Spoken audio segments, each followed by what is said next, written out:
Indonesia negara hukum. Begitu yang tertulis di Undang-Undang Dasar 1945 Pasal 1 Ayat 3. Tapi, benarkah hukum di negeri ini berlaku adil untuk semua? Ataukah keadilan hanya berpihak pada mereka yang mampu membeli hukum itu sendiri? Disinilah kita perlu membuka mata. Apakah hukum masih menjadi pilar keadilan atau justru alat kekuasaan? Ketimpangan hukum adalah kondisi di mana hukum tidak ditegakkan secara adil dan merata. Dalam kondisi ini, hukum seolah memiliki dua wajah, satu untuk rakyat biasa dan satu lagi untuk mereka yang berada di atas. Ketimpangan ini bisa terlihat dari perlakuan berbeda terhadap pelaku hukum berdasarkan status sosial, ekonomi, bahkan jabatan. Seseorang bisa lolos dari jerat hukum hanya karena memiliki kekuasaan atau koneksi, sementara yang lain harus menerima hukuman berat atas pelanggaran kecil.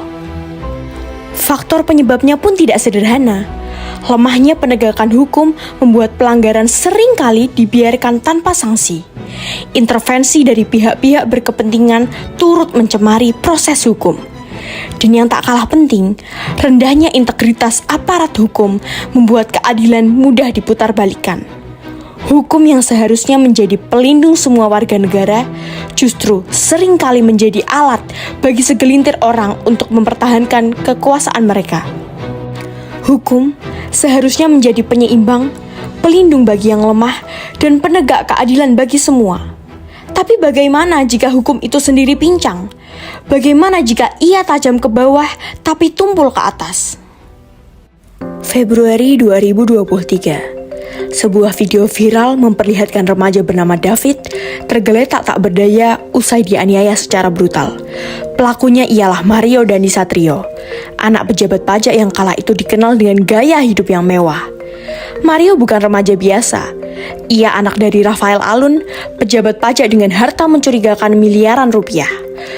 Kasus ini menjadi pintu masuk untuk membongkar gaya hidup pejabat yang jauh dari kata sederhana.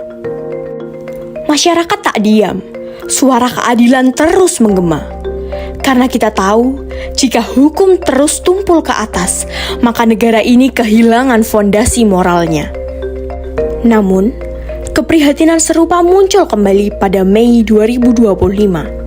Argo Eriko Avandi, mahasiswa Fakultas Hukum UGM, meninggal dunia setelah sepeda motor yang dikendarainya ditabrak oleh mobil BMW di Jalan Palagan, Sleman. Pengemudi mobil tersebut adalah Cristiano Tarigan, mahasiswa Fakultas Ekonomika dan Bisnis UGM. Keluarga Argo menolak mediasi dan menuntut proses hukum yang adil. Mereka menegaskan bahwa keadilan bagi anak mereka harus ditegakkan tanpa kompromi. Kasus ini kembali mengingatkan kita akan pertanyaan yang sama. Mengapa keadilan terasa begitu sulit dijangkau ketika yang dihadapi adalah mereka yang punya nama, pengaruh, dan akses? Ketika kekuasaan menjadi tameng, maka hukum kehilangan makna.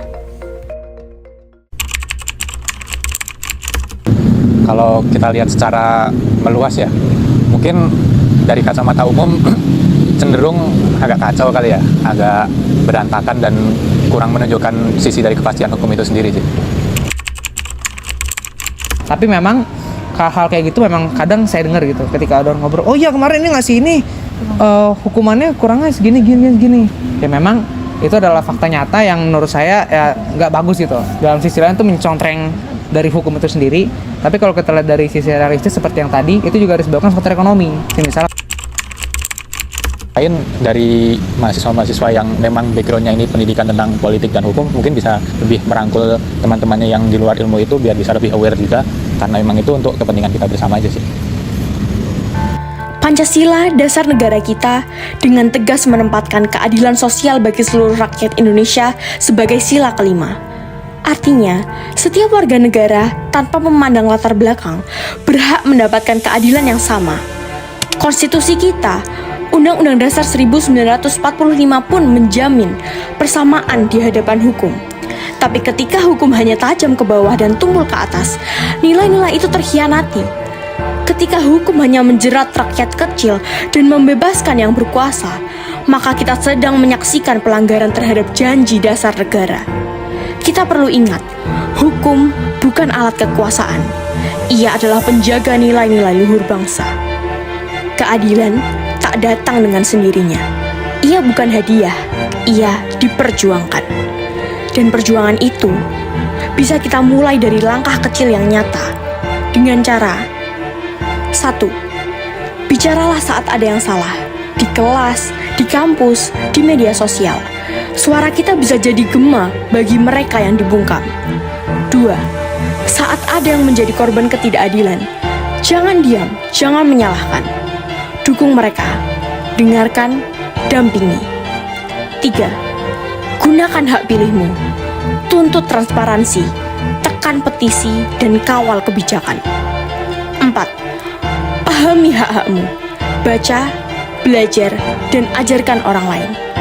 Ketika rakyat sadar hukum, ketidakadilan tak lagi punya tempat bersembunyi. 5. Pergolakan kita harus menjadi sebuah gerakan. Bangun solidaritas, karena keadilan lebih kuat saat diperjuangkan bersama. Keadilan tak selalu menang cepat, tapi ia tak akan lahir kalau kita hanya menunggu. Maka mulailah dari langkah kecil, karena keadilan butuh kita. Kita tak butuh janji, kita butuh bukti bahwa hukum benar-benar milik semua, bukan alat untuk melindungi segelintir.